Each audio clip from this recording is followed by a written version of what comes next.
헌법재판소도 지금 바삐 돌아가고 있습니다. 자, 박근혜 대통령 탄핵심판 사건에 대한 11번째 공개 변론이 지금 진행되고 있는데요. 오전부터 정현식 전 K스포츠재단 사무총장에 대한 증인신문 진행하고 있습니다. 언제는 또 오후 늦게는 박근혜 대통령 측 대리인단이 신청한 증인 15명에 대한 이 채택 여부 결정을 하기로 했습니다. 자, 취재기자 한번 연결해보죠. 최두희 기자. 네, 헌법재판소에 나와 있습니다. 예, 먼저 그 최순실 씨가 K스포츠재단을 실소유했다, 이런 취지의 증언이 오전에 나왔죠?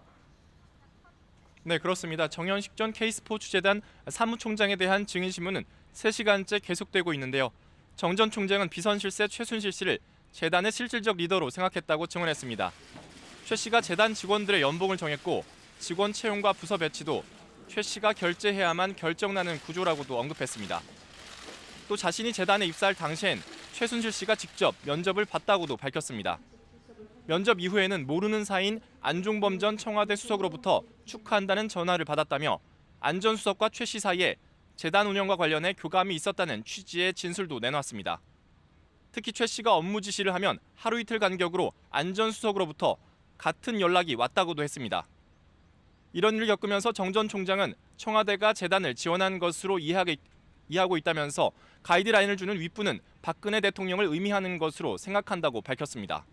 네. 자, 헌재가 대통령 측 대리인단이 추가로 신청한 증인 채택 여부 얼마나 할까, 이게 관심이었는데 오전에는 아직 안 나온 것 같습니다. 이게 오후에 결정이 됩니까? 네, 애초 오늘 오전 본격적인 증인신문에 앞서 추가 증인 채택 여부가 결정될 거라고 예상이 됐는데요. 일단 재판부는 오후에 김종덕 전 문체부 장관에 대한 증인신문을 마친 이후로 진행하겠다고 밝혔습니다. 앞서 대통령 측이 신청한 증인은 이미 한 차례 헌재에 출석했던 최순실 씨와 안종범 전 청와대 수석 등 모두 15명입니다.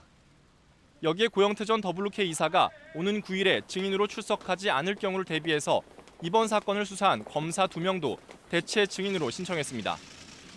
만약 오늘 증인이 새롭게 채택된다면 변론이 한두 번 더 열릴 수가 있는데요.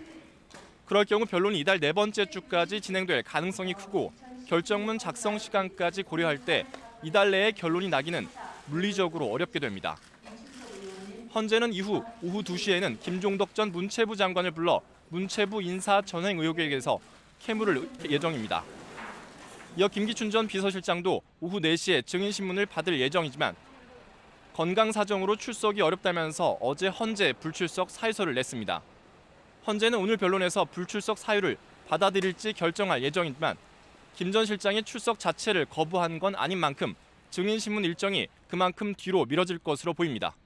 지금까지 헌법재판소에서 YTN 최두입니다.